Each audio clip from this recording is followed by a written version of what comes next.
We're going to go ahead and get started.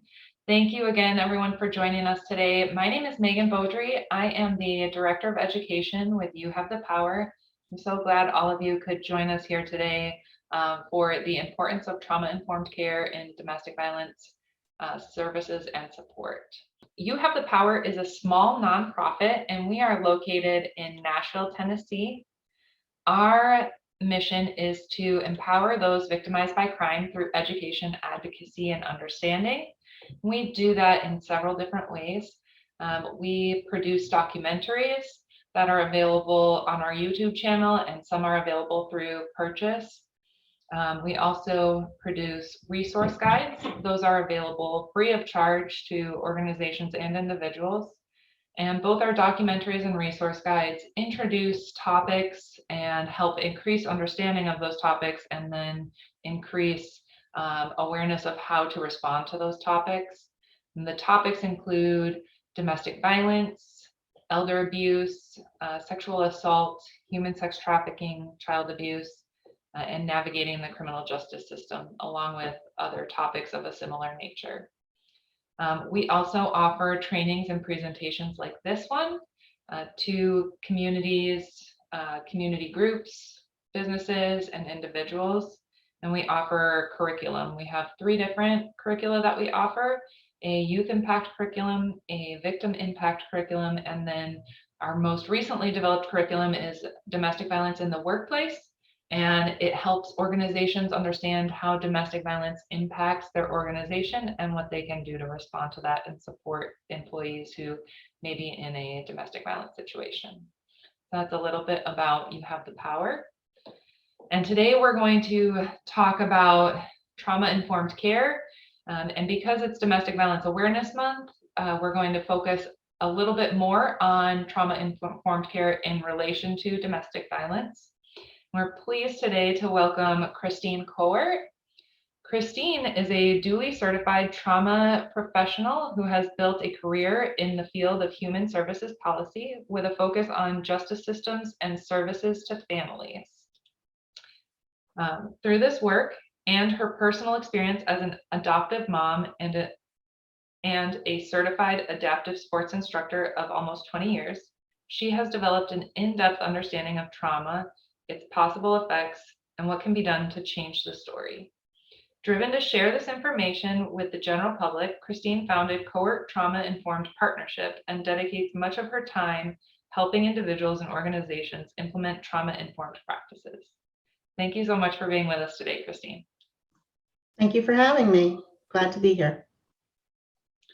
We are also pleased to welcome Tracy DeTomasi. Tracy DeTomasi is the co-founder and global director of social impact and training programs at Good People Collective. She is an educator, speaker, and nationally recognized expert on domestic and sexual violence. As a licensed clinical social worker with nearly 20 years of experience working with youth, adults, and families across the country who have experienced trauma, she now works to prevent violence by spreading a message of cultural change in the workplace and beyond. She has been featured on local and national news networks, including CNN, NPR, BuzzFeed, and Univision. Thank you for being with us today, Tracy. Thank you for having me. Yes. And so let's start our conversation off by kind of building a foundation. Christine, can you explain to us what is trauma? How do we define trauma? Sure. The easiest way to think about trauma is to think about an overwhelming event. It causes a person to feel as though their life or well-being is in danger, and it has lasting negative impacts on that person's life. It can be experienced anytime a person experiences toxic levels of stress. That's a level of stress that's beyond just discomfort. It makes the person feel as though their life is actually in danger. There is no end in sight, or they have no one that they can process that situation with.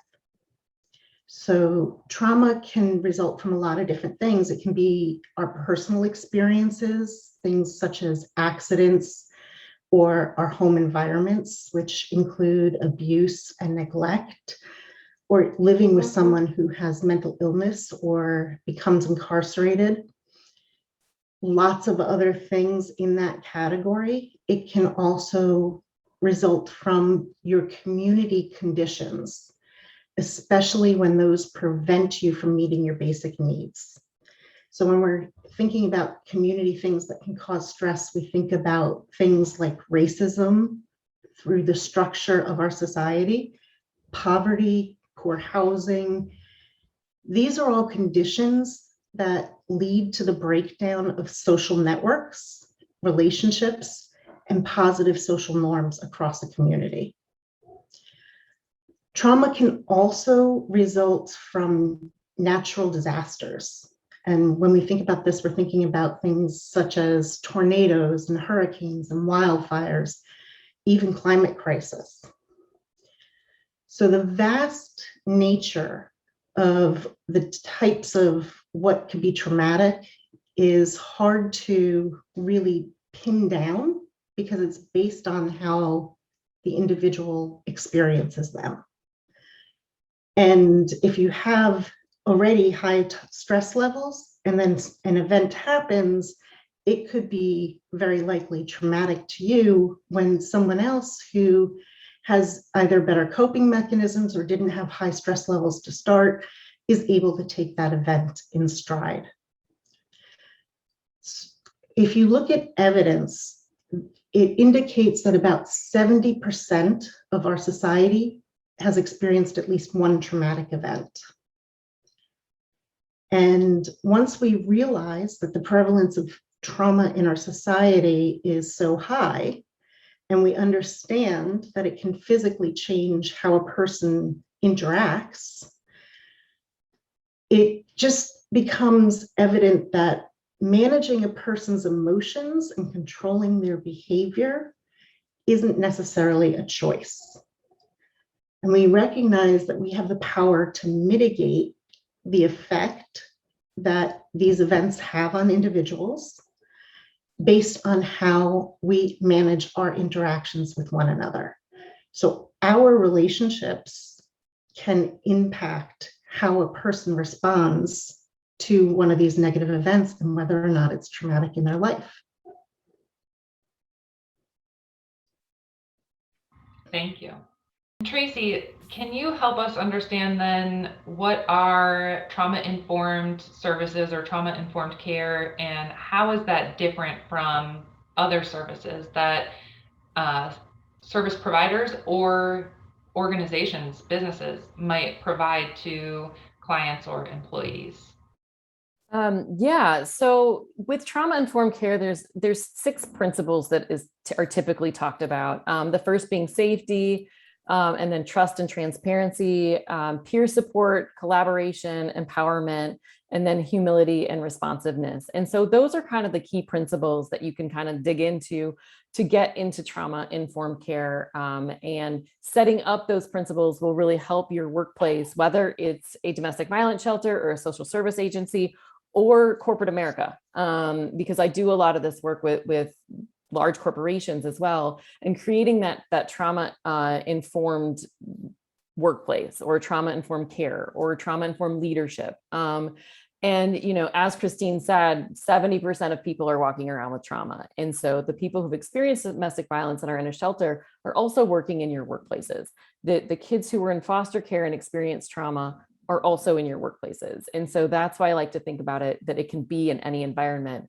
And what makes these services different, or a workplace different, when you take on that trauma-informed lens, is that you're looking through things through a lens of trauma.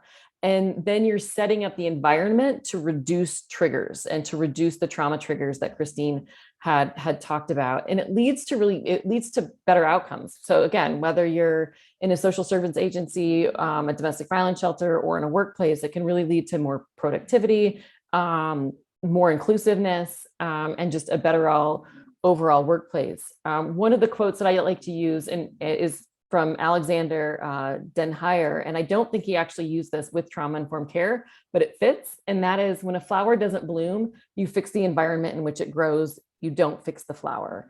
And so, Christine mentioned this too, is that it's not about what's wrong with you, it's about what happened to you. And just tweaking that lens a little bit when we look at folks and we look at their behaviors, and why they're doing the behaviors that they're doing, can really shift our impression of somebody and our opinion about somebody. And so, if a flower isn't growing, you always think about, am I watering it too much? Am I watering it not enough? Is the soil good? Is it getting too much sun? Is it not getting enough sun? Is there an invasive species? And so you can look at this again, it's Domestic Violence Awareness Month. And so you can look at that through individuals who experience domestic violence and see how trauma may impact all those things. You can also look at it as a lens of diversity, equity, inclusion, because as Christine said, that racism, sexism, homophobia, all of that causes trauma as well. And so if you're looking at setting up this environment in your workplaces, not only will it benefit victims of domestic violence, it will also just create a more inclusive workplace. And it'll when you start to see something as what happened to you, like, why are you angry all the time? Why are you lashing out? Why are you doing whatever? And you see what happened to you, then you can kind of help people reduce that stress level of the trauma response and have them act in a different way, and create that trust and to create the relationships. And having an environment that's really set up to reduce those triggers can be really helpful. So, consistency is something really important with trauma-informed care. So having consistent staff where they're working on consistent schedules. When I ran a domestic violence shelter, we really recognized that paperwork could be overwhelming, is that you don't even know what you're getting into. You step into a shelter and then there's just this barrage of paperwork. So instead of starting with paperwork, we started with, are you hungry? Have you been able to eat anything? Do you need to use the bathroom? What are your fears? And then getting into more of the paperwork that has to be done. And that's super important, but getting to some more of those basic needs that can help, that trauma response lessen a little bit, and validating somebody's feelings and having them be heard, and recognizing that it takes that consistency and that repetitiveness, that one time of validation might not be enough. It's going to take more time to really have that person who's experienced trauma hear you, because they're reacting from a different part of their brain. One other things that in the past, a lot of domestic violence shelters have been staffed by volunteers. While volunteers can be really helpful, if you're only staffing with volunteers and they're not consistent and they don't have the training, that's not going to be a trauma-informed work environment, and that's not going to provide the services that the victims need. Then if you think from a non-social service perspective and any workplace to make your workplace better for your employees, it's really looking through your policies and seeing them through a lens of how these policies can really trigger trauma or not help the trauma.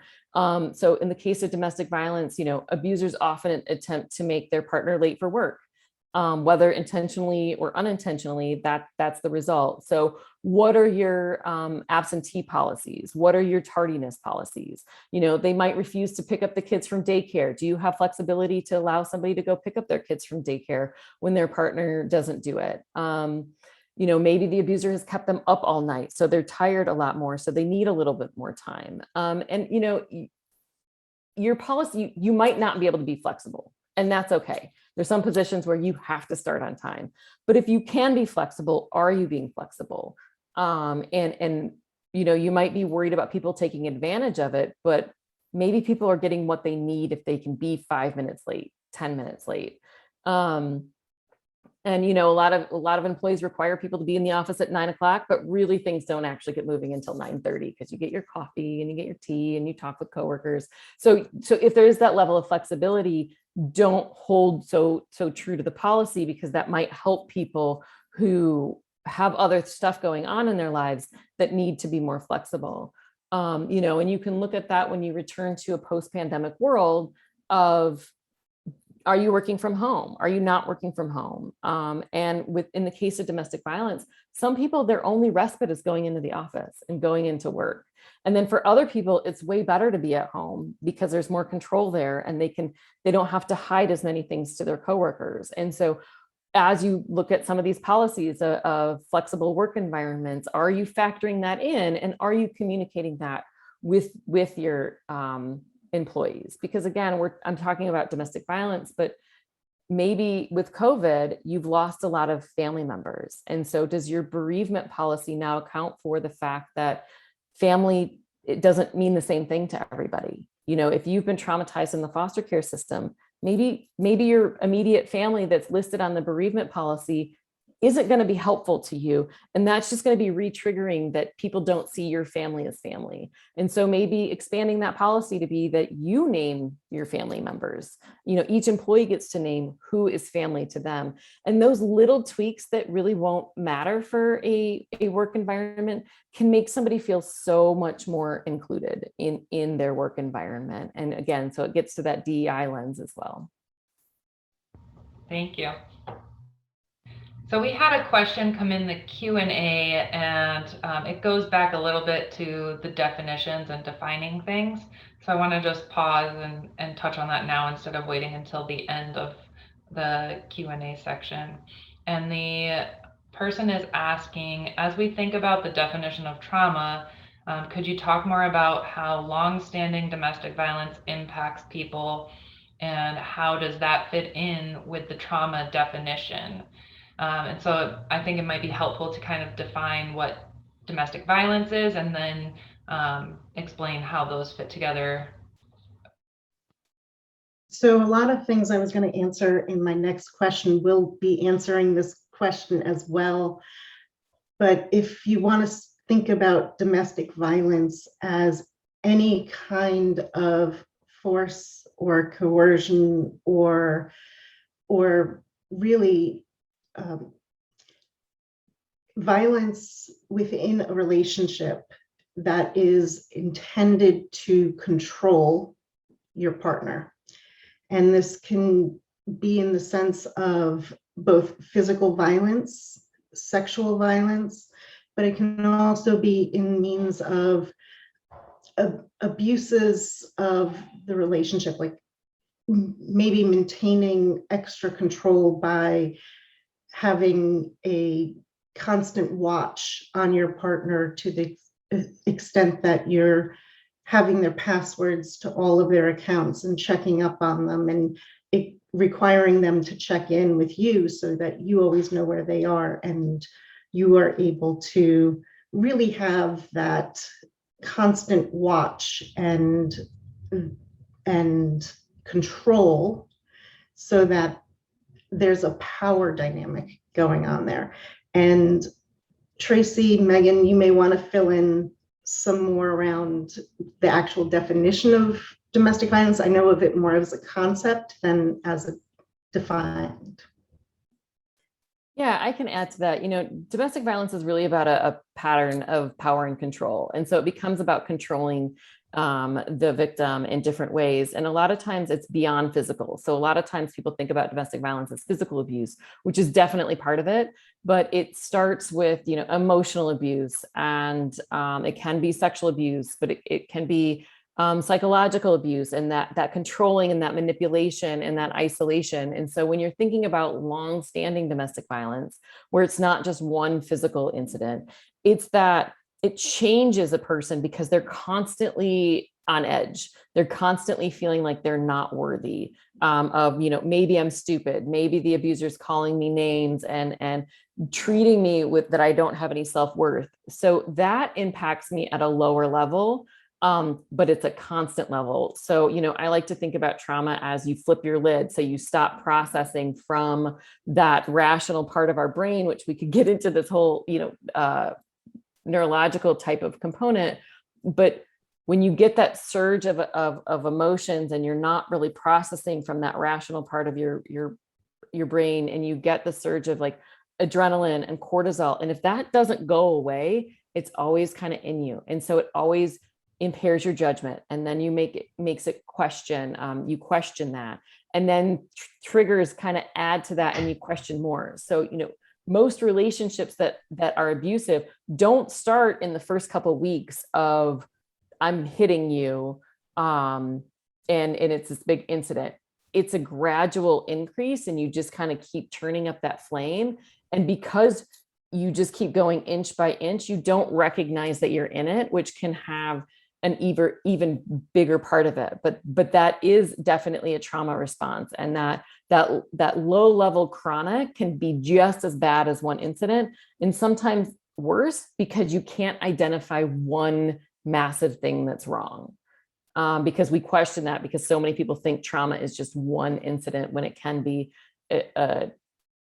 just a bunch of chronic incidents that never really go away. So hopefully that answers that person's question. Thank you so much. There is another question in the Q&A, but I think we're going to answer it in just a few questions. So I'm just going to hold off on that for now and go back to, and both of you have kind of touched on this a little. And off the top of my head, Tracy, you mentioned flexible schedules and consistency. So Christine, do you have anything to add about why trauma-informed services are important to the person who's experiencing the trauma? Yeah, so we touched on a lot of pieces of it, but when you experience unresolved trauma, it's linked to the negative events that have happened, right? And science has actually proven that people who have unresolved trauma in their lives are more at risk for a lot of negative impacts throughout their life, and literally have shown that your risk of having negative impacts on your mental health, your maternal health, infections, chronic disease, all increase, as does your risk of adopting risky behaviors such as drug and alcohol abuse, and a loss of opportunities in terms of where you're headed in terms of your career and future prospects. So we know that if you're experiencing trauma and you're not addressing it and it goes unresolved, your outcomes throughout life are impacted. So at this point, the World Health Organization has declared trauma to be a health concern that is of concern throughout the world. It is being studied by the Center for Disease Control. It is really considered one of the major social determinants of health. So that's the baseline, right? If we don't do this, we're going to end up with more individuals who are experiencing more illness, more disease throughout their lives. In addition, we know that the more trauma a person experiences, the more likely they're going to experience one or more of these poor outcomes.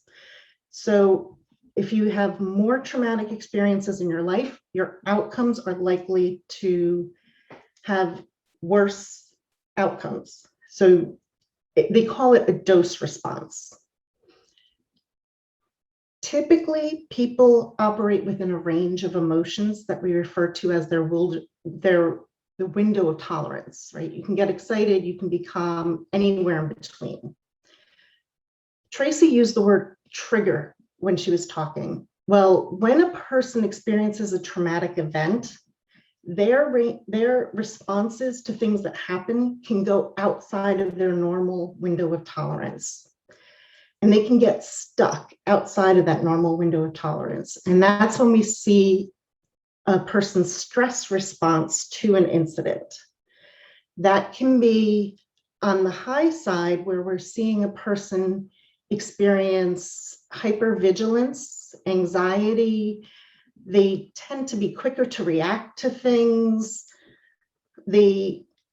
If you think about it as what we sometimes refer to as a person's stress response or their fight, flight, or freeze response, and you think about someone who is very quick to anger, that can be someone who is on the outside of their window of tolerance on the high side. Or they can have the opposite effect and be outside their window of tolerance on the bottom. And that is when we see a person disassociate or really not be able to take in any more information, right? They close off from their senses in a way, and they draw within themselves. And at that point, a lot of times we don't recognize it the same way we do when someone's on the high side.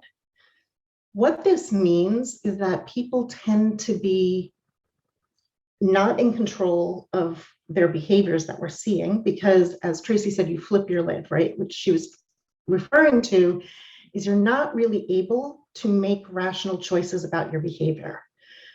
All of this is based in a part of your brain that acts super fast. It detects a threat, and it was intended to keep you alive in the times where we had predators and we had to worry about whether or not we were going to be eaten. So you hear a noise and you startle, right? You react before you can even think about, why did I jump?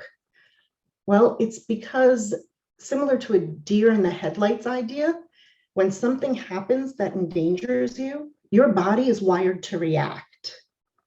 So we can't really think about our choices when we're in that situation. When you use the word trigger, what we're talking about is something that's reminding you on some level of a past traumatic event, and your stress response, the startle response, is activated. If you're on that high side, you can be seen as being aggressive, threatening, when really you're just reacting because you're sensing that you're in danger. If you're on that low side, you're shutting down, you're not reacting at all. You can be seen as being non-compliant, not doing what you need to be doing, being lazy, avoiding work, when really what you're doing is you can't take in anymore and you're just shutting down. And it becomes a cycle. The more a person is triggered, the higher their stress levels, the more likely they're going to be triggered again. So as Tracy was talking about with domestic violence, if there's this constant cycle of things being pushed where there's an event and then you get through that event and then maybe there's a little bit of a recovery phase and then there's another event and this time it's a little bit higher than the last time, and it just keeps building, that is raising your stress levels bit by bit by bit over time, which is going to make you have more of these responses. If we can recognize when a person is having a stress response, then we can respond appropriately. If we don't recognize that cycle, we can't interact, and we're going to judge someone for being aggressive, threatening, or not doing what they're supposed to be doing. One last thing I was thinking of is this concept of resilience. The more we work with someone and meet someone where they are, and we help them de-escalate situations, and we help them manage their stress responses, and we give them those tools, and we work with them on reducing stress that doesn't have to be there, as Tracy was saying, the more likely they're going to be able to manage a situation when their stress levels do start to rise or when they are triggered. Thank you. A question came in, and before we look at the opposite perspective of what Christine mentioned, I just want to pose it to you guys to see what you have to say.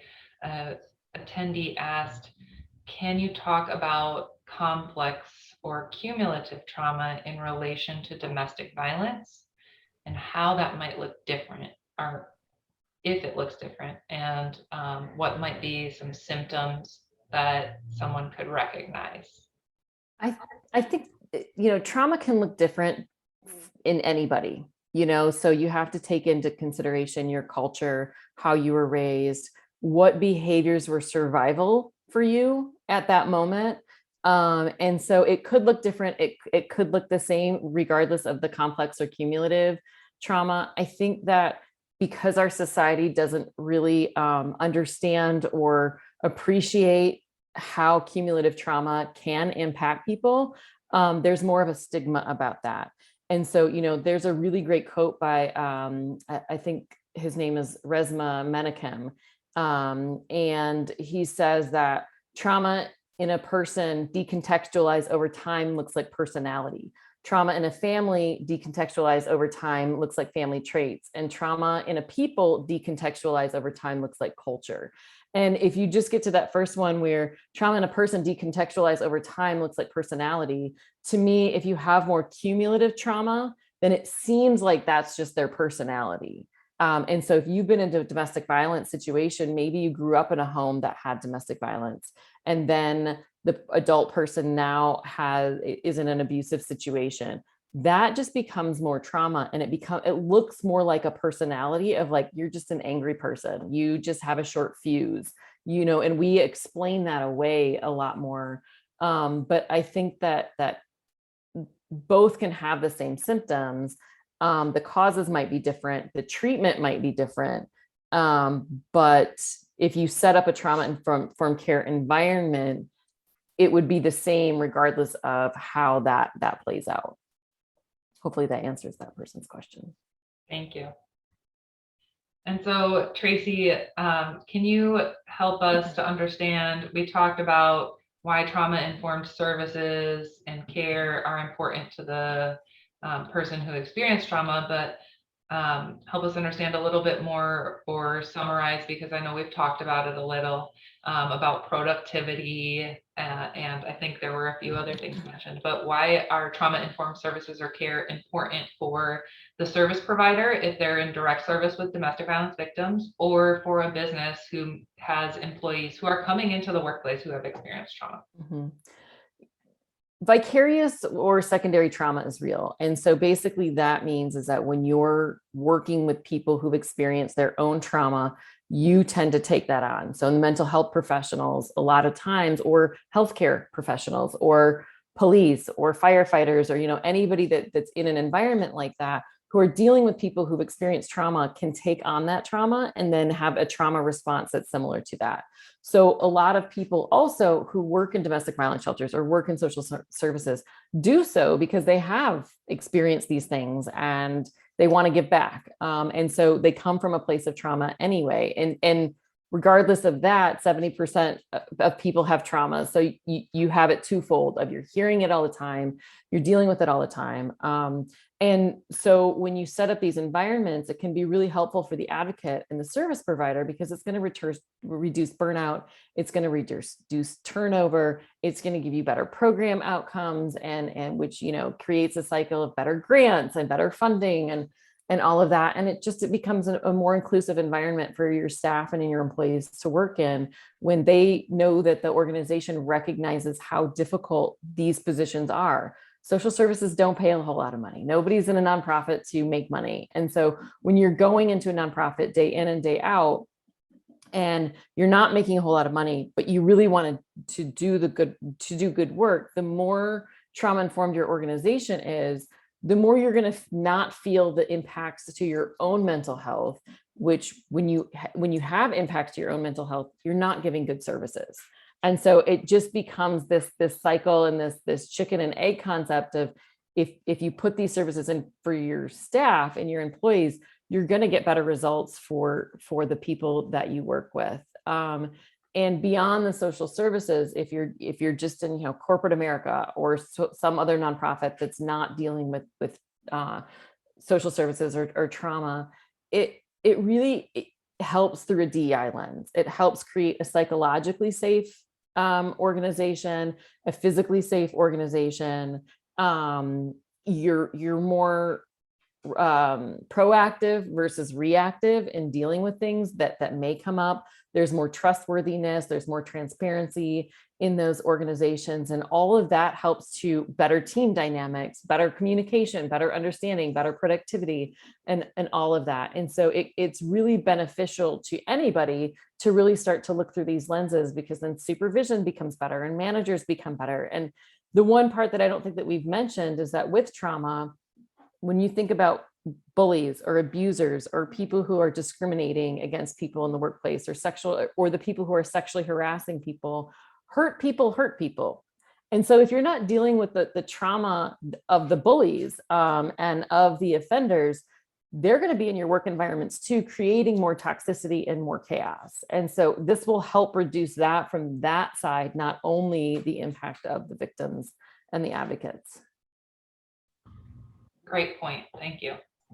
And Christine, let's try and define like maybe 5 steps. What are 5 steps that I could start this afternoon after the webinar ends to start being more trauma informed, to start offering more a more trauma informed culture or environment, and to really build trust where employees are comfortable disclosing abuse or trauma to people in the organization?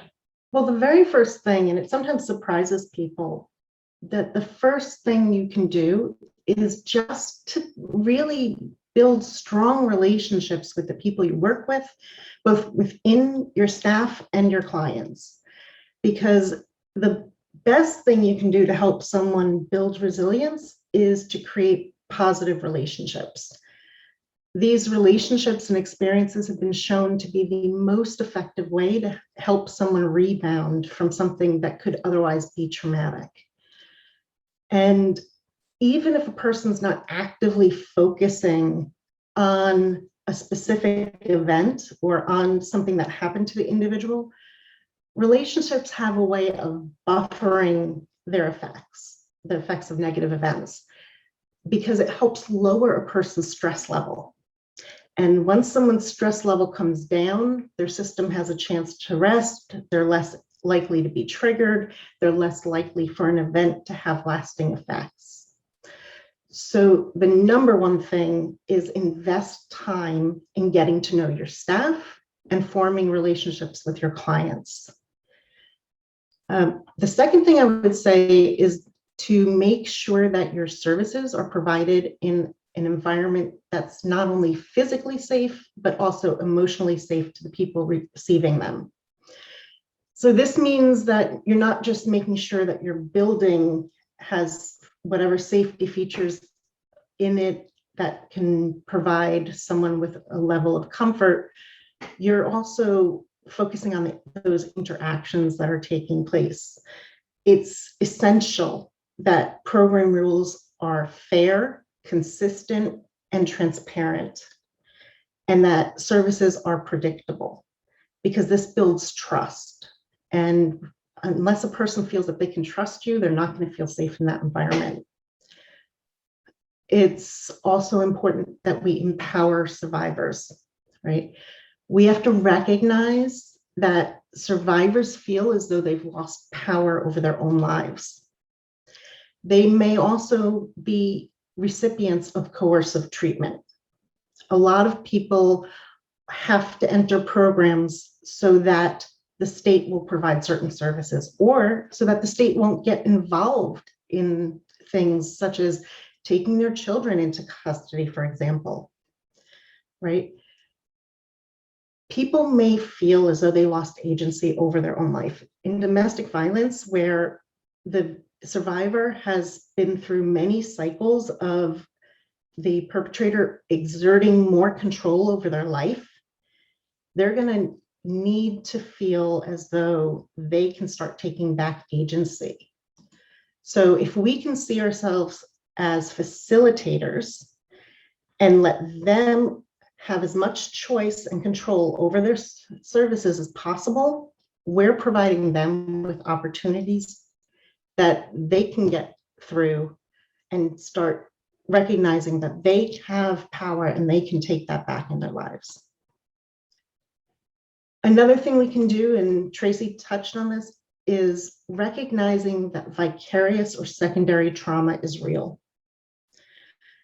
Trauma can result from being exposed to other people's stories and firsthand traumatic experiences. So over time, the more of these stories that you're exposed to, it can build up.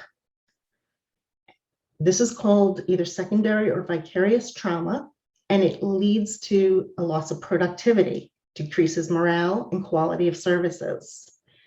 So that results in that staff turnover that Tracy was talking about, puts a strain on your existing staff, and it leads to those very same poor health outcomes that firsthand trauma can lead to.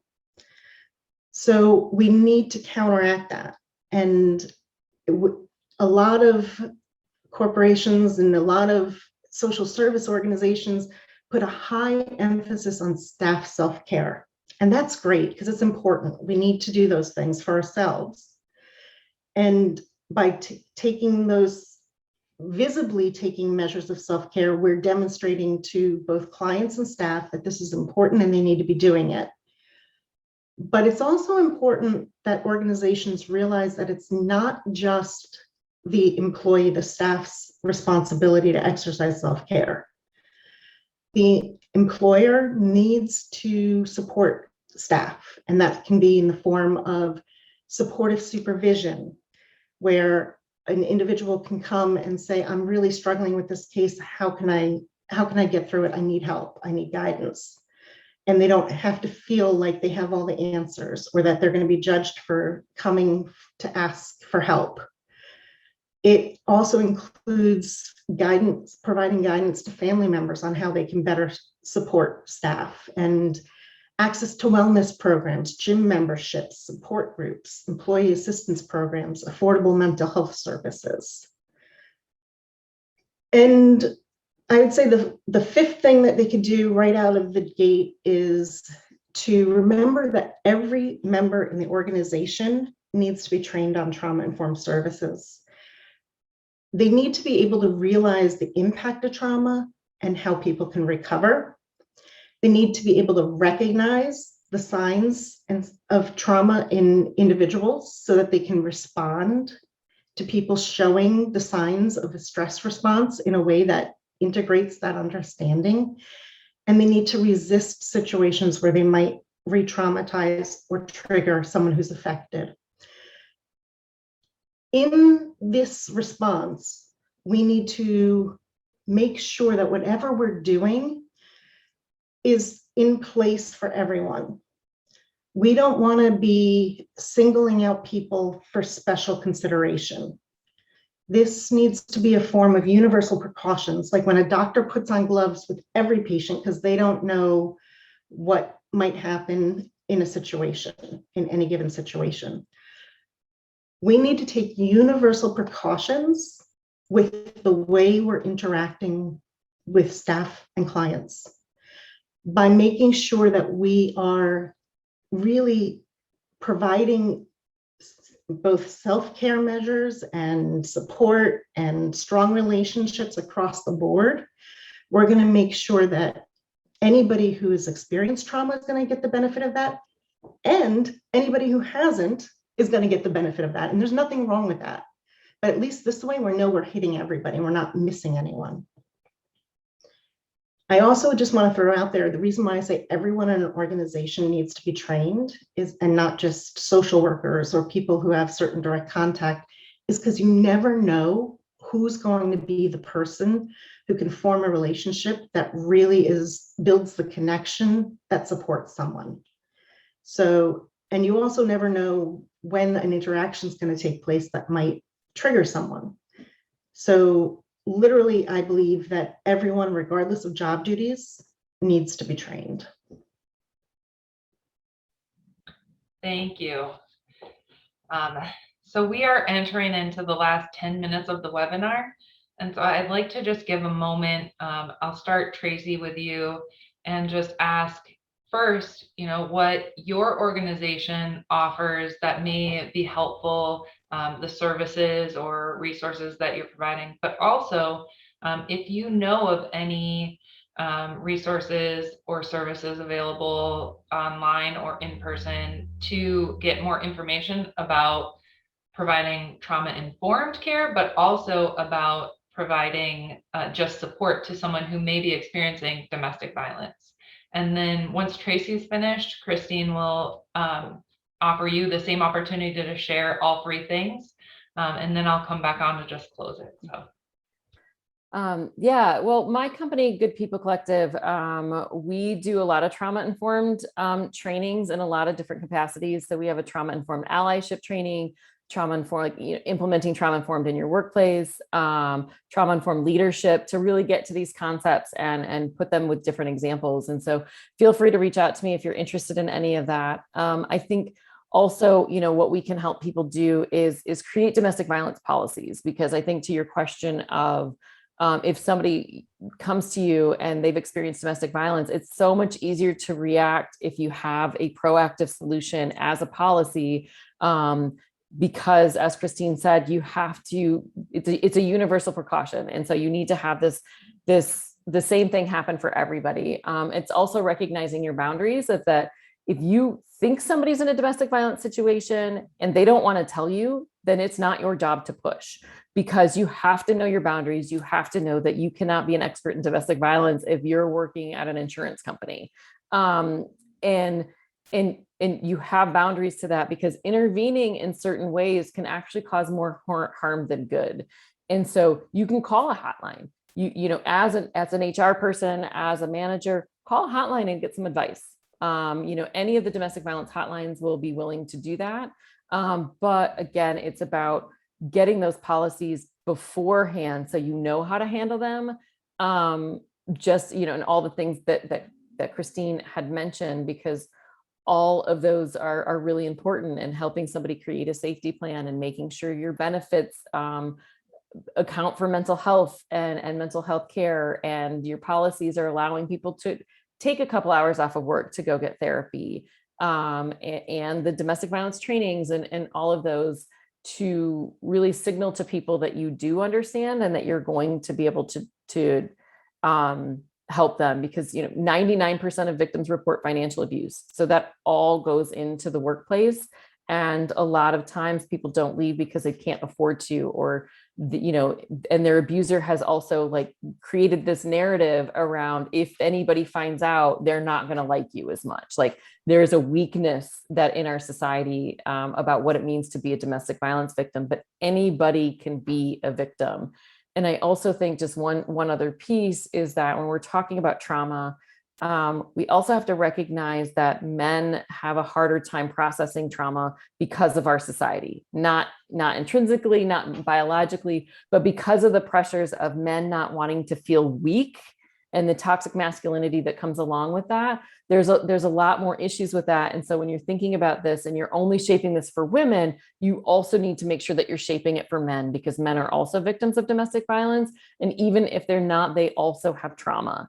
And if you have, if you're looking and you're outreaching to veterans are going to have trauma. There's a lot of male veterans out there, and that's just one example. And so this can help a lot of people beyond domestic violence. And it's going to look maybe a little bit different for men, just because they have a potential added pressure of not being able to have those emotional connections, or even be taught how to express emotions. I just wanted to throw out there that there's lots of information. This is really an area that's being studied a lot right now. So as I said earlier, the Center for Disease Control and Prevention they were connected to the original study that started showing how trauma can impact a person, and they continue to collect and distribute information about the prevalence of trauma and its impacts. The Substance Abuse and Mental Abuse Services Administration developed the 6 key principles of the trauma-informed approach, and they build that into all of their information and services. Harvard houses the National Center for the Developing Child, which, although it's mostly dedicated to childhood developmental trauma, it houses a lot of great information around the impacts of trauma and science around how resilience and positive relationships and experiences can counteract that. In fact, they just issued a new paper recently around epigenetics and how trauma can change the markers on individual genes that get passed down from generation to generation, and why there's intergenerational trauma. So that they're constantly releasing more information as it becomes available. The Trauma Research Foundation is an organization that's run by Bessel van der Kolk. He is regarded by many as the preeminent voice in this area of research, specifically around treatment. And he brings together in his foundation all sorts of voices that are the top researchers of really trauma treatment. And so he does a lot around somatic or treatment, which is treatment involving movement and sensory input into the body, but also all sorts of different things around different therapies that work. He also wrote a great book. If you haven't heard of it, it's The Body Keeps the Score. There's also a great book by Dr. Nadine Burke-Harris, who is California's first Surgeon General, specifically because she is such a big voice in trauma-informed services. And her book is called The Deepest Well. Another book that just came out is called What Happened to You, and that's by Dr. Bruce Perry and Oprah Winfrey.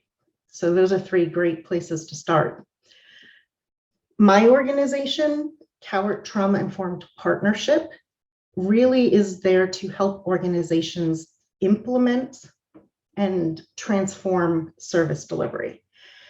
So we offer everything from policy reviews to working with staff and consulting on training and really making this a fully integrated approach throughout organizations. So I do everything from one-off trainings to more in-depth consulting with organizations. And I can be reached at my website, which I'll put in the chat. It's cotipusa.com. And again, that's Cowart Trauma Informed Partnership. And feel free to just reach out to me. Thank you so much. I do want to be respectful of everyone's time. So if you have to leave at 1 o'clock, thank you so much for being with us. We really appreciate you taking this hour out of your day, or maybe even your lunch hour, to learn more about trauma-informed care and trauma-informed services. So again, thank you so much. Before I let Tracy and Christine go, we did get one last question, if you are willing to take a moment to answer that. So the question is, in the book, The Body Keeps the Score, it talks about the great help that body work can do to reduce the effects of trauma. How can we bring this into the corporate world? And do they promote body work and make it covered in the human resource benefits? Or how could you make it covered in the human resource benefits if it's not? I'm sure maybe you both have something to say, because Tracy, you work a lot with HR, and Christine, you mentioned the book, so. Yeah, I mean, I think that's something to advocate for any HR office. And if your HR team doesn't understand trauma-informed care or any of this, the first start is going to be figuring out how to get them trainings. But I think the more companies and organizations understand how important this is, that will be part of creating a trauma-informed organization, because that's necessary. And, like 60, 80-hour work weeks are not conducive to trauma-informed care, and that's another thing. And having those times for breaks, because we think about self-care, and Christine kind of mentioned this too, is that so many times we think about self-care as like, go take a bubble bath, go have a glass of wine, go do all these things. Self-care needs to happen in the office, and it needs to be facilitated by the organization, like creating times for self-care. So whether it's a meditation app and you have in somebody's calendar, like, here's an hour for meditation, or that you actually have a full hour for lunch, or you get a mental health hour every day. And if you're a morning person or an afternoon person, you can take that whenever, but creating that as your culture and not just a one-off thing, or not just somebody who's super stressed that does it, but everybody does it on a consistent basis. And the more your leadership can get on board with that and role model it and everything else, the more it will be part of your organization, and you'll start seeing the benefits. Just to jump off of that, I had a great leader when I worked for the Department for Children and Families, who literally wrote in her calendar when she was doing certain things. And when she was the head of our organization, yet when she took time off, unless there was really literally a life or death incident, she was off. And by doing that, she set the tone for all the staff that you need to take this time because it's important for you. And it normalized it and it made it okay. And I've worked in a lot of different types of organizations where the message is the complete opposite. And so I think that's the first step, is really making it a point and making it very clear to staff throughout the ranks that this is not only acceptable, it's necessary for you to be able to do a good job and to continue doing a good job throughout time. I did also just want to say, when they looked at different types of movement and how it could help with trauma, yoga has been shown through studies to actually be the one thing that has lasting effects beyond just that endorphin rush. The impact of participating in yoga for people who've experienced trauma can be longer lasting than even talk therapy groups or support groups. Another thing that's showing great promise is Tai Chi. And so while any kind of movement can be conducive to reducing stress levels and giving you that endorphin and other chemical balance that is helpful for reducing stress levels, they're starting to find that the things that are combine movement and mindfulness seem to be a link that is giving people a greater bounce, a longer benefit. So if you're looking to include access to certain types of classes, I would look specifically to those types of programs if you're going to be making them available to staff for that purpose. One, I know we're over, but one other thing is that if you're on a board of a nonprofit that's a social service nonprofit, start asking those questions and start, signaling and having very direct, intentional conversations with the CEO about, what are you doing? What are your policies saying? That the board supports this. The board supports kind of slowing down. The board supports not having just enough staff, where if you're always understaffed, then you need to have 5 more positions because you're always going to have that turnover, and making sure you are staffed at a certain level, because nonprofits, especially social service nonprofits, are overworked and underpaid notoriously. And that contributes to all of this. And so if you are on a board, make sure that you're making it very well known that you support this, and you support when the executive director takes off, they take off unless it's an emergency. And that they're supporting these HR programs and these initiatives to get some of those things into the office as well. That's great advice. Thank you. Thank you again, everyone, for joining us and for staying a little bit longer. Thank you, Tracy, for being here, and thank you, Christine, for being here. It's been a pleasure to learn more about trauma and trauma-informed care and services from you guys. I really appreciate you taking the time to be here. I hope everyone has a great rest of their Thursday and has a good weekend. Thank you again. Thank you so much. It's been wonderful. Thank you.